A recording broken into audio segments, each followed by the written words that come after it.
অবৈধভাৱে শিল কঢ়িওৱা ডাম্পাৰৰ খুন্দাত গুৰুতৰভাৱে আহত দুগৰাকী কাৰ্বি মহিলা। কাৰ্বি আংলং জিলাৰ ডকমকা বন বিভাগৰ অন্তৰ্গত কাংথিলাংছো পাহাৰৰ পৰা হুজাই জিলালৈ প্ৰতিদিনে শিল কঢ়িওৱা ডাম্পাৰবোৰৰ বাবে স্থানীয় ৰাইজ বিপদত পৰা খবৰ আহিছে। ৩১ ডিচেম্বৰ তাৰিখে AA02CC 437 নম্বৰৰ নথিবিহীন দ্ৰুতবেগী ডাম্পাৰখনে বিথিলাংছো চৰকাৰী প্ৰাথমিক বিদ্যালয় আৰু পালাম ইংটি কাৰ্বি বিদ্যালয়ৰ সন্মুখত দুগৰাকী স্কুটি আৰোহীক মহতিয়াই নিয়ে। আহত মহিলা দুগৰাকীৰ ভিতৰত প্ৰীতি ইংটেপি নামৰ মহিলাগৰাকীৰ দুয়োখন ভৰিৰ ওপৰেৰে ডাম্পাৰ চকা উঠি যোৱাত অতি সংকটজনক অৱস্থাত ডিমাপুৰলৈ প্ৰেৰণ কৰে। ঘটনাস্থলীত আৰক্ষী উপস্থিত হৈ ডাম্পাৰখন জব্দ কৰে। পূৰ্বেও বন বিভাগ আৰু পৰিবহণ বিভাগৰ আশীৰ্বাদত ডাম্পাৰৰ বহন ক্ষমতাতকৈ অধিক বোজা কঢ়িওৱাৰ ফলত এনেকুৱা ঘটনা সংঘটিত হোৱা খবৰ আছে।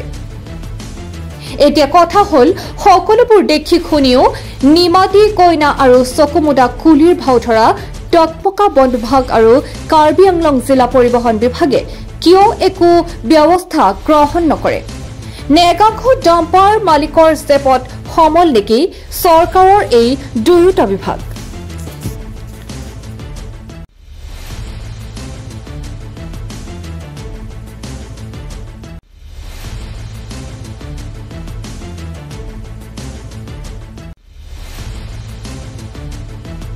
কাটম এক্সিডেন্ট যে হৈছিল ইয়াতে ডাম্পাৰ এক্সিডেন্টটো কেনেকা হৈছিলে?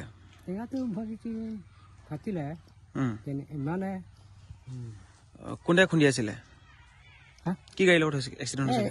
ডাম্পাৰ ডাম্পাৰটো ক'ৰ পৰা আহিছে? কাংচিৰ পৰা। কি আনিছে ডাম্পাৰত? পাথৰ আনিছে। এই ডাম্পাৰটো ইয়াতে কিমান যায় সদায় সদায়?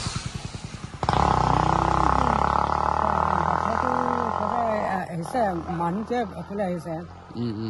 এটা ডাম্পাৰটো সদায় চলে নেকি? চলে। কিমান গাড়ী চলে ইয়াতে?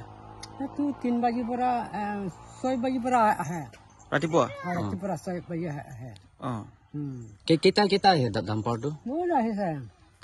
পুৰা স্পীড যায় নেকি? কি ডাম্পাৰত কি লয়? ডাম্পাৰত কি লয়?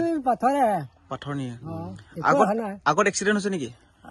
আগতে এক্সিডেন্টটো শুনা নাই দেই। মাত্ৰ ঘৰটো ইয়াত মৰিলে। গাহৰি মাৰি দিছে আগত? মাৰিছে ডাম্পাৰ লগত। ইমানে এইটো ডাম্পাৰটোত পাথৰ নিছিলে? পাথৰ নিছে ন? মানে ডাম্পাৰত যে পাথৰটো যে নিয়ে অলপ বেছি বেছিকৈ নিয়ে নে কম কমকৈ নিয়ে? বেছি বেছি নিয়ে ন? এইটো জেগাটো কি নাম কয়? এইটো পালামগাঁও। পালামগাঁও। ইয়াৰ পৰা কাংথিলাংছো কিমান দূৰ? বহুত আছে তো। কচাৰগাঁও পাৰ হ'ব লাগে।